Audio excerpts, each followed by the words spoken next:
Alors que de jour en jour le compte à rebours du départ pour la Lune s'approche et que les cosmonautes sont soumis aux ultimes expériences avant leur H, une information dont la portée peut être très sérieuse vient soudain d'être diffusée. Glenn et Titov sont tous les deux tombés. L'un dans sa baignoire, l'autre au cours d'une promenade, victimes semblerait-il l'un et l'autre de troubles qui seraient imputables à leurs vols sidéraux. Nous avons consulté à ce propos le docteur Gérard Juin, expert de l'OMS en médecine aéronautique et spatiale.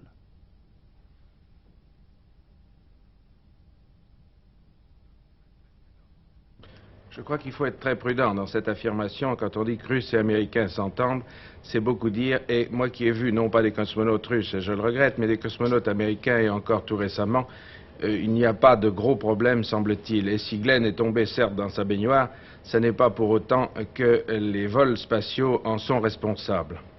Et pour l'instant, je pense que les médecins de l'espace se penchent surtout attentivement sur tout ce qui peut arriver à un cosmonaute afin de prévoir même l'impossible, même l'impensable, mais ils ne cherchent pas actuellement à déceler tout particulièrement des troubles de l'oreille, comme on a bien voulu le dire dans certaines dépêches. Il y a eu des phénomènes certes troublants, et en particulier en ce qui concerne le Russe Titov, qui a été malade pendant même son voyage spatial, mais il a souffert du mal de l'espace, du mal de l'air, et il l'a décrit, dû à une vibration excessive de sa capsule.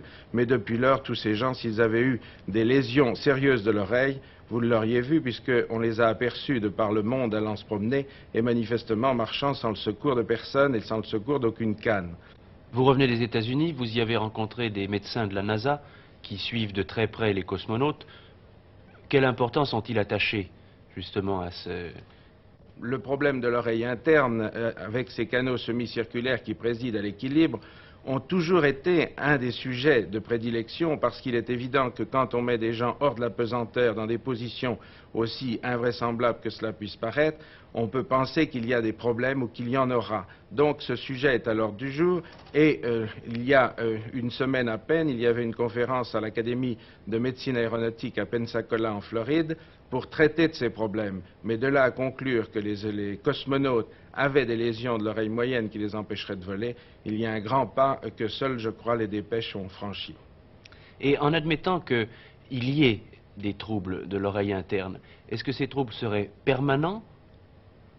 S'il y avait des lésions véritables de l'oreille interne, comme on en rencontre dans certains traumatismes crâniens très violents, ou après certaines déflagrations, comme on en a vu pendant la guerre, il est certain que ce pourrait être des lésions irréversibles et que dès lors, les gens auraient des perturbations de l'équilibre pour le reste de leur jour, ou tout au moins une grande partie de ceux-ci.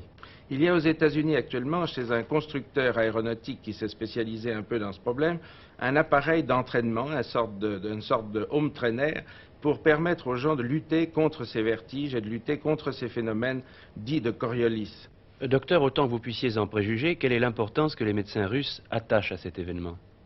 Je crois que les Russes ont fourni une réponse extrêmement valable en envoyant, lors de leur dernière expérience spatiale, 3 hommes dans un véhicule dans lequel il n'y avait qu'un cosmonaute professionnel et 2 non professionnels, dont un médecin.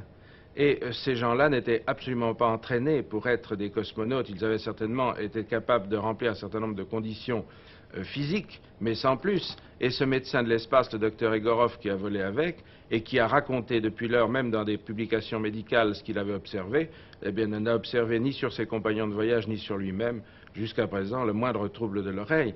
Et en mettant 2 non-cosmonautes professionnels, si j'ose dire, dans leur véhicule spatial, c'est la confirmation qu'ils n'ont pas de grosses inquiétudes sur les troubles éventuels ressentis par leurs cosmonautes.